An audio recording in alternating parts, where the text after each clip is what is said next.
him, I like Legion. his armor and Could they his be bow. responsible for all these kidnappings? It does, Stratica, but I'll tell you what. I finally figured it out this morning.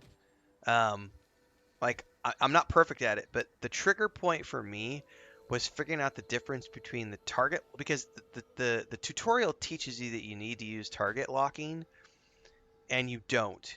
And that was a really hard thing for me to not. I didn't understand that. I didn't understand that you could do combat without the target locking. Once I figured that out, I was like, oh shit, this is now it's flowing. Give me a second. Let's get out of dialogue and I'll show you what I mean by that. Because it might be that you're We need having to the act same issue that fast. I had. I'm going after them. Because the rest of it is just learning the button combinations, and that's muscle memory. That's no different than any other game. So here's the difference. They do not tell you this in the tutorial. So you see how I have the crosshair in the middle of my screen right here? So that crosshair, goes wherever. I assumed you had to as well because the tutorial teaches you that you have to.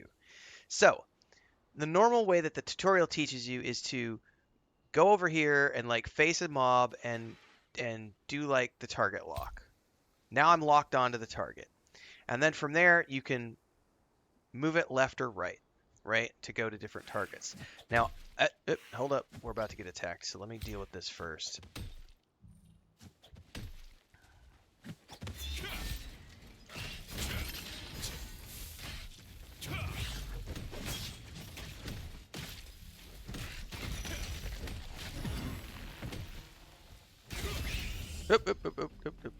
All right. So there are some settings that you'll need to configure to make this work right. Thanks for the follows, guys. All right, so that's the way they teach you in the tutorial. So they want you to literally do the manual target lock. You don't have to use that. So here's my crosshairs, right? Notice that when the crosshair gets in the general vicinity of a mob, do you see how it starts? It kind of like tracks the mob with that orange looking X. That's technically locked on. But if it down press on the controller, now it goes into full auto lock and you're completely locked on and you can't do anything about that. But you don't need to use that. As long as it's orange and has the X, that's your target for attacking. And once you start attacking that target, you'll continue to attack that target as long as you're facing that target. Now, the tricky part of this was also understanding that there are some configurations in the camera settings that I had to tweak related to how do I want the camera to act. So one of the big things is normally the default for the camera lock is that if you have the lock on, the only thing you can do with your right thumbstick is to go left or right. It won't let you go up or down or move the camera around. That's the default. I had to turn that off so that I could do this and move the camera around and go up and down and things of that nature to move the camera around. That's not on by default. So you have to actually go into the options and turn that off. So if I remember correctly,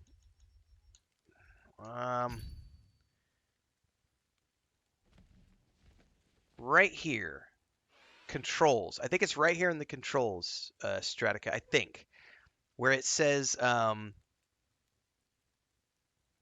like, there's this stuff related to next target lock on, change attack target when using skills. Those are nice.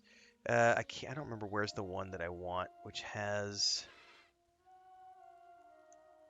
It might be in the camera.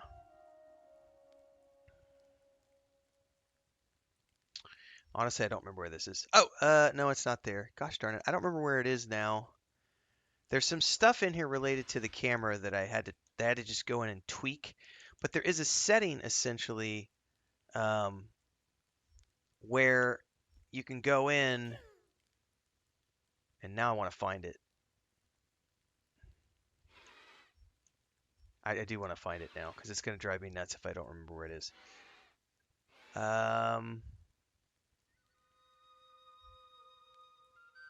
Oh, there's this stuff too. So you know how some of your AoEs you need to manually move like a reticle to get to a target to drop it down on that target? You can turn it snapping on. You can turn snapping on so that instead of needing to manually move with your thumbstick the target reticle for the AoE, just turn snapping on, and whatever's your target, it'll automatically snap the AoE onto that target, and boom, you're good to go. So that one was those two options I turned on: aimed skills, lock on current target, snap on targeting for ground and directional skills. Those ones I turned on. I cannot remember where there was something in here where it locked you to not being able to move when you have something, when you have a target lock, and I unfortunately don't remember where it was in the options. But that one was killing me because every time I was locked onto a target, it wouldn't let me move my camera up or down or anything. It was just going either left to the next target or right to the next target. And I was like, turn that shit off. But now that I figured out so essentially I would call this is the difference between a hard lock and a soft lock. So this is the soft lock, where basically you get the orange crosshairs when your crosshairs are in the vicinity of a mob. You'll get this like soft lock, and then it kind of follows it around a little bit. That one, you're free. You could still move your camera all around, but the moment you do this and you're locked on, that's when there's an option in the camera settings where it won't let you do anything with your camera at all, and it was screwing me up big time in scenarios where I had like 4 or 5 mobs on me at a time. But now I just never click the target lock at all. I just do this. Like I just go in here and do the soft lock, and we go from here.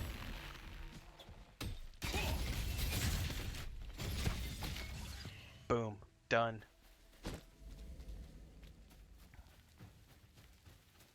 Straticus says this is a great clip guide to throw on YouTube. Most people don't know this, I'd bet. There's definitely some stuff in here. I've already got a list of some guides I'd like to make, so this will be one of them. I make is exceptional. It'll happen, probably over the weekend. I wrote down, there was a couple of other things I wrote down in my notes too. Like the wind direction that Nebulous was talking about earlier blew my mind.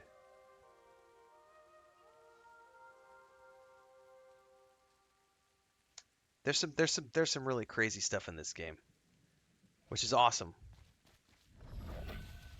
Levels of complexity. Oh, I gotta remember to. Oh, and here's the other one. Like I finally figured out how to make the auto run work. You have to bring up the radio menu and then just right up there at the top.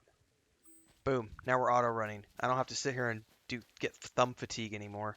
And then I can just bloop convert over, and now I'm auto running. Like that's not.